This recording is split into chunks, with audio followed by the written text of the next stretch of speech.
Bienvenidos al podcast Historia o Memoria. Mi nombre es Carlos Evelio Ramírez y esta vez estoy acompañado Redinson González, Laura Camila Becerra.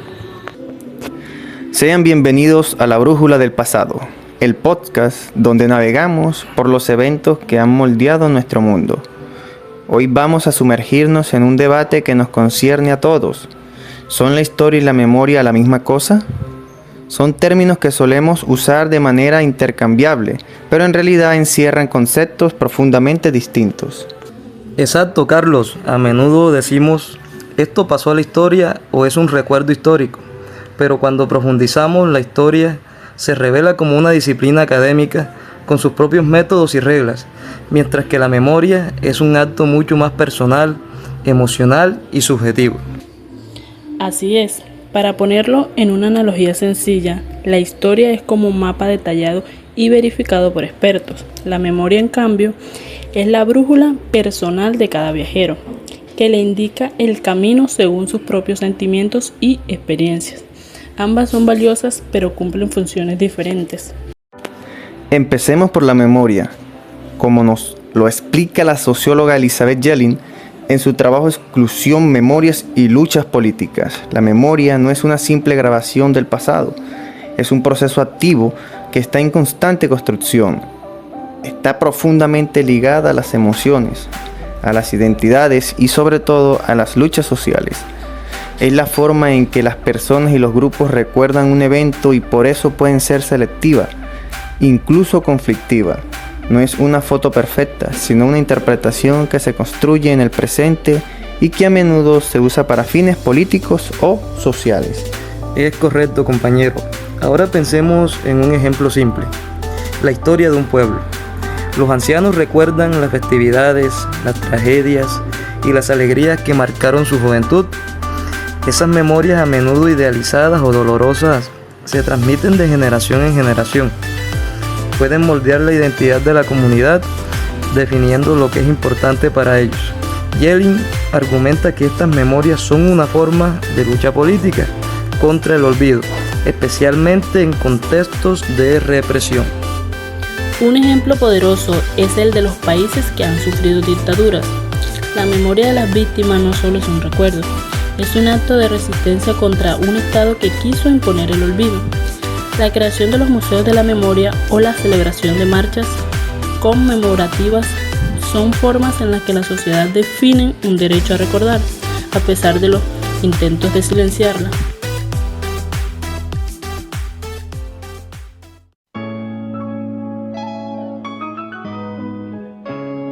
Ahora pasemos a la otra cara de la moneda, la historia.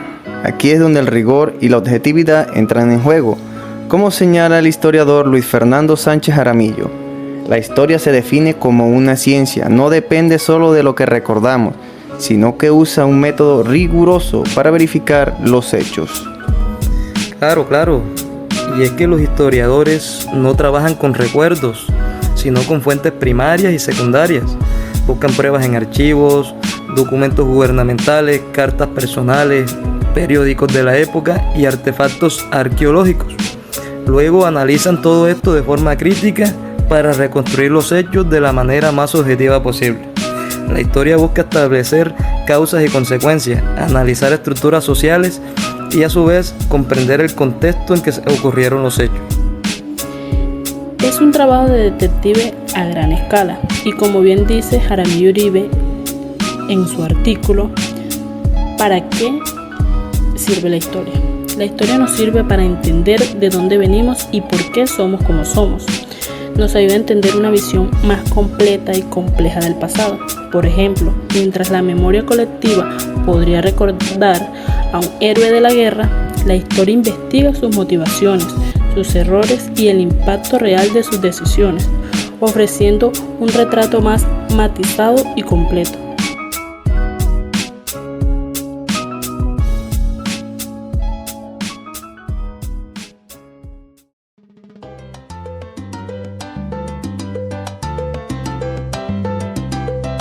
Ya que hemos establecido las diferencias, surge la pregunta más interesante.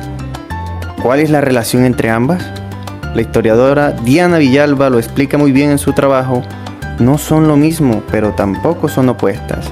Están intrínsecamente ligadas. Podríamos decir que la memoria es una de las fuentes que usa el historiador para su trabajo.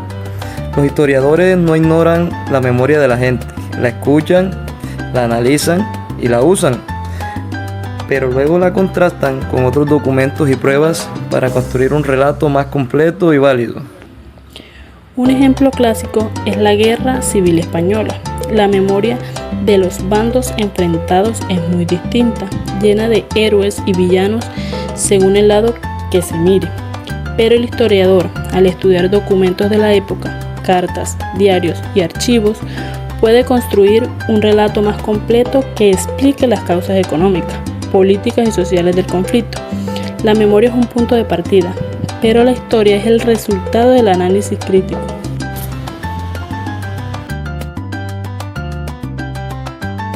Entonces, mientras la memoria nos da una visión emocional y personal, la historia nos ofrece una perspectiva crítica y documentada. La memoria nos dice, esto es lo que se siente, mientras que la historia nos dice, esto es lo que pasó y estas son las pruebas. Además de eso, se puede decir que la memoria puede ser un campo de batalla de relatos. En el ámbito público, diferentes grupos pueden tener memorias contradictorias sobre un mismo evento y a menudo buscan que su versión sea la verdad oficial. Y es de ahí donde el historiador juega un papel crucial. Su labor es ser el árbitro que nos ayuda a entender qué pasó de verdad, explicando leyendas y confrontando relatos que pueden haber sido distorsionados por la emoción o la ideología. Ahora pasemos a nuestra sección preguntas y respuestas para aclarar algunas cosas. Para ir cerrando, ¿qué les parece si respondemos algunas preguntas que nos han llegado? La primera es, ¿puede una memoria colectiva ser falsa? Es una excelente pregunta, compañero. No diría que una memoria es falsa, sino que puede ser selectiva o sesgada. Es decir, una comunidad puede elegir recordar sobre los eventos que la hacen sentir orgullosa y olvidar los que le causan vergüenza o dolor. Es una forma de autoprotección, pero no la hace objetiva. Un ejemplo claro es la memoria sobre la colonización. En algunos países se celebra como un acto de civilización, mientras que en otros se recuerda como una invasión brutal. Ambas memorias son reales para quienes la viven, pero la historia nos permite analizar la complejidad de lo que realmente ocurrió, incluyendo la violencia y las consecuencias a largo plazo. Ahora pasemos a otra pregunta. ¿Es la historia siempre objetiva? A ver, la historia busca la objetividad, pero es importante reconocer que el historiador es humano. Siempre hay un grado de interpretación y el historiador elige qué preguntas hacer y qué fuentes priorizar. Sin embargo, la diferencia es que la historia somete sus interpretaciones al escrutinio de la comunidad académica, a diferencia de la memoria, que es más personal. Exacto, Edinson. El historiador debe justificar sus afirmaciones con evidencia, y si otro historiador encuentra una evidencia que lo contradice, el debate está abierto. Esa es la belleza de la historia como ciencia. En resumen, nos queda claro que la historia es un proceso de análisis y la memoria de recuerdo. Una es objetiva y la otra es subjetiva, pero ambas son vitales para entender el pasado de forma integral. La historia nos da el contexto y la memoria nos da el sentimiento. Y para entender por qué la gente recuerda lo que recuerda, la memoria es un testimonio vivo del pasado. Y el historiador es el narrador que con evidencias le da forma a ese testimonio para que no se pierda en el tiempo. Con esta reflexión esperamos haber sembrado la semilla de la curiosidad en ustedes. Entonces no se pierdan nuestro próximo episodio. Hasta entonces sigan usando su brújula para explorar el pasado. Hasta la próxima.